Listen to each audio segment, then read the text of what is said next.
की कहानी है। मम्मी आपकी बहू कुछ संस्कारी है, मुझे घर में अकेला छोड़कर अपने मायके में गुलशर्रे उड़ा रही है। दोस्तों, कहानी शुरू करने से पहले अगर आपने हमारे चैनल को अभी तक सब्सक्राइब नहीं किया हो तो कर लीजिए, ताकि आपके पास पहुंचे हर नया वीडियो। ये कैसा संस्कारहीन बेटा पैदा किया है जानकी। तुमने घर में बहन आई हुई थी और मासी जी ससुराल के शक्कर काट रहे हैं, और वो तुम्हारे माँ बाप ने क्या यही संस्कार दिए हैं कि पापा वो मेरे से शेखर अपनी बात कह ही रहा था कि इला ने उसका हाथ पकड़कर उसे रोक दिया। धनपत जी गुस्से में बोलते ही जा रहे थे।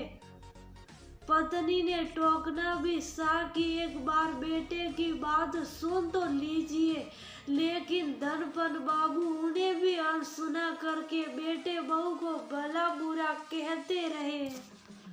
धनपत जी एक सरकारी मुलाजिम थे। दो बेटियां के बाद जब उनकी पत्नी जानकी ने शेखर को जन्म दिया था तो उनकी खुशी का ठिकाना न रहा था।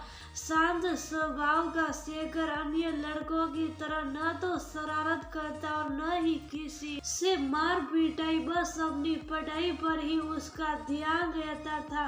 इसलिए सभी अध्यापक उसकी बहुत प्रशंसा करते थे। स्कूल जाने से पहले अपने माता पिता के शरण स्पर्श करना वह कभी नहीं भूलता था। सेवानिवृत्त होने से पहले धनपत जी अपनी जिम्मेदारियों को पूरी कर लेना चाहते थे। बड़ी बेटी अंजू ने बीए का फाइनल परीक्षा देना शुरू ही किया था कि उनके बहनोई के एक मित्र ने अपने सीए बेटे के लिए उसका हाथ मांग लिया। वे ना नहीं कह सके और बेटी की इम्तिहान खत्म होते ही पहली लगन में उसे विदा कर दिया। छोटी बेटी मंजू ने बीएड किया और स्कूल में पढ़ाने लगी। कहते हैं ना, जोड़ी ऊपर से बनकर आती है। एक दिन स्कूल के प्रिंसिपल धनपत जी घर आए और अपने इंजीनियर बेटे के लिए मंजू का हाथ मांग लिया। वो ने धूमधाम से बेटी का विवाह करके उसे ससुराल विदा किया और सोचने लगे कि अब शेखर भी अपने पैर पर खड़ा हो जाए। शेखर सिविल सर्विस ज्वाइन करके लोगों की सेवा करना चाहता था। ग्रेजुएशन के बाद उसने लिखित परीक्षा तो पास कर ली, लेकिन इंटरव्यू में सट गया। पिता को निराश देखकर उसने उन्हें आश्वासन दिया था कि पापा अगले वर्ष आप IAS के पिता अवश्य कहलाएंगे। यही हुआ भी। शेखर ने जब उन्हें फोन पर बताया कि मैं IAS बन गया तो गर्व से उनका सीना चौड़ा हो गया था। शाम को पार्क में टहलते हुए उन्होंने अपने मित्र को ये खुशखबरी सुनाई तो सबने उन्हें बधाई देते हुए कहा था, बड़ा संस्कारी बेटा है आपका। सुना है परीक्षा देने जाते समय शेखर आप दोनों के शरण स्पर्श करता है। सब प्रभु की कृपा है, मुस्कुराते हुए उन्होंने जवाब दिया था। दिल्ली में ही शेखर ही पोस्टिंग थी।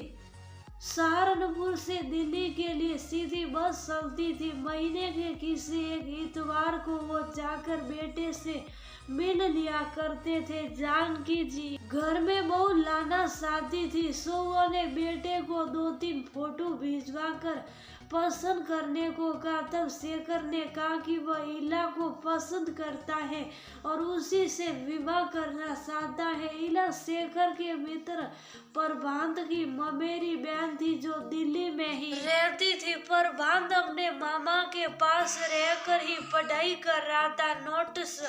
नोट्स लेने देने के लिए शेखर वहां जाता था। तभी इला से उसकी मुलाकात हुई थी। इला देखने में सुंदर और स्वभाव की सुशील थी। उसने विज्ञान में BSc किया था। धनपत जी और जानकी को इला पसंद आ गई। उन्होंने शुभ मुहूर्त में दोनों का विवाह कर दिया। कुछ दिनों के बाद शेखर दिल्ली चला गया, परंतु इला सहारनपुर ही रह गई। धनपत जी भी रिटायर हो चुके थे। सुबह सुबह बहू के हाथ की चाय पीकर शहर को निकल जाते और फिर सास बहू बातें करती हुई घर का काम निपटाने में व्यस्त हो जाती। दोपहर में इला अपनी सास के पैरों में मालिश कर देती तो वह तृप्त हो जाती थी। अपने पति से कहती, हमने कुछ पुण्य कर्म किए थे जो ऐसी गुणी और संस्कारी बहू मिली है। सुनकर धनपत जी मुस्कुरा देते थे। महीने भर बाद शेखर आया और 2 दिन रहकर इला को साथ लेकर जाने लगा तो जानकी जी बहू को गले लगाकर बहुत रोई। धनपत जी की भी आंखें गीली थी। इला के साथ बेटी सा लगाव जो हो गया था। दिल्ली आकर कुछ दिनों में इला ने अपना घर सेट कर लिया। एक दिन के लिए अपने मायके में भी हो आई। फिर शेखर को बोली कि कुछ दिनों के लिए माँ पापा जी को बुला ले तो कैसा रहेगा। जवाब में शेखर बोला, मैं भी यही चाहता हूँ। कल ही जाकर उन्हें अपने साथ ले आता हूँ। बेटे का बड़ा बंगला, गाड़ी और नौकर सागर देखकर जानकी जी बहुत खुश थी। शेखर उन्हें लेकर जहाँ भी जाता सभी उन्हें हाथ जोड़कर प्रणाम करते। इला ने भी अपने सास ससुर की सेवा करने में कोई कसर नहीं छोड़ी। महीने भर बाद दोनों प्राणी वापस सहारनपुर आ गए। जानकी जी ने दोनों बेटियों को शेखर के बारे में बताया तो दोनों बहुत खुश हुई। मंजू बोली कि अब की राखी मैं उसके घर पर ही मनाऊंगी। रक्षाबंधन से 2 दिन पहले ही मंजू अपने 3 साल के बेटे यंश के साथ दिल्ली पहुंच गई। उसके आवागमन में इला ने कोई कमी नहीं की, लेकिन न जाने क्यों शेखर की तरक्की देखकर मंजू को ईर्ष्या होने लगी थी। वह बात बात पर इला को टोक देती, उसके कामों में गलतियां निकालती ताकि इला क्रोधित और तब शेखर ने इला की शिकायत करे। इला मंजू के नकारात्मक व्यवहार को समझ रही थी, लेकिन उसने शेखर से कभी इसका जिक्र नहीं किया। इसी बीच इला के पिता बाथरूम में फिसल गए, जिसकी वजह से उनके कुल्ले की हड्डी टूट गई थी। वह हॉस्पिटल में एडमिट थे। इला ने मंजू से कहा तो वह बड़े प्यार से बोली, तुम बेफिक्र होकर हॉस्पिटल जाओ, या मैं हूँ, सब संभालूंगी। थैंक यू मंजू दी कहकर वह हॉस्पिटल चली गई। और इधर मंजू ने अपनी माँ को फोन कर दिया, मम्मी कैसी कुछ संस्कारी बहू है आपकी, मुझे घर में अकेला छोड़कर अपने मायके में घुल सररे उड़ा रही है। और माँ दिन दिन भर वह बाहर ही रहती है। बेचारा मेरा भाई कुछ नहीं कह पाता। ये तू क्या कह रही है मंजू, हमारी इला ऐसी तो नहीं है। और तू शेखर के जानकी जी बात अधूरी रह गई क्योंकि फोन धनपत जी के हाथ में था। बोल मंजू क्या बात है, पापा या मेरी कोई कदर नहीं है। शेखर और उसकी पत्नी तो मुझे अकेले छोड़कर न जाने जो दिल में आया मंजू ने नमक मिर्च लगाकर पिता को कह दिया।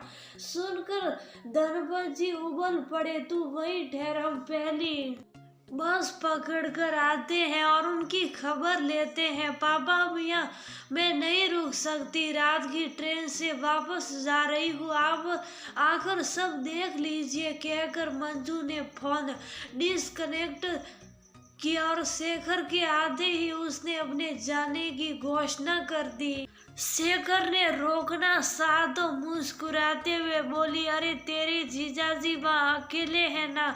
मंजू ने पिता के आने की जानकारी शेखर को नहीं दी थी। अगले दिन माँ पापा को अचानक देखकर शेखर और इला शौक पड़े। कुछ पूछते उससे पहले ही धनपत बाबू फट पड़े, तुम पढ़ लिख कर घर के संस्कार भूल गए हो, बड़ी बहन का अपमान करते हुए तुम्हें शर्म नहीं आई। इला के व्यवहार से दुखी होकर ही मंजू यहाँ से गई है। तेरी पत्नी ने अपनी ननद को बोझ वगैरह वगैरह अपना बड़ास निकल कर धनपत बाबू पैर पटकते हुए कमरे में चले गए। जानकी जी पानी का गिलास लेने के लिए डाइनिंग टेबल तक आई तो उन्हें सुनाई दिया कि शेखर कह रहा था, इला तुमने मुझे पापा को सच बताने क्यों नहीं दिया? पापा गुस्से में थे, तुम्हारी बात वह सुनते नहीं। पिता पुत्र के बीच बहस होती जो संस्कारहीनता कहलाती। कल आराम से उनसे बात करोगे तो वे जरूर हमारी बात को समझेंगे। जानकी जी इतना तो समझ गई कि उनके बच्चे निर्दोष हैं। कमरे में आकर वह चुपचाप लेट गई। अगली सुबह डाइनिंग टेबल पर कोई बात नहीं हुई। चाय लेकर शेखर कमरे में गया तो माँ को जाते रोक लिया और बोला, पापा हमने दीदी का कोई अपमान नहीं किया है। 3 दिन पहले इला के पापा उसने सारी बात अपने पापा को बताई और कहा, पापा इला की बड़ी बहन प्रेग्नेंट है, वो आ नहीं सकती। ऐसे में मैं भी उन्हें अकेला छोड़ देता तो पापा आपका बेटा संस्कारहीन कहलाता। फिर पापा आपने ही तो मुझे सिखाया है कि दूसरों के काम आना ही मानवता है। फिर इला के पापा तो अपने ही बस कर बेटा, अनजाने में मैंने तुम दोनों को न जाने। सॉरी बेटा, मेरे बच्चे कभी संस्कारहीन हो ही नहीं सकते। इस मंजू को भी न जाने क्या हो जाता है, सबको परेशान करती रहती है। अच्छा अब समझी जी कैसे हैं? हम चलकर मिल लेते हैं। जरूर पापा, मैं ऑफिस जा रहा हूँ,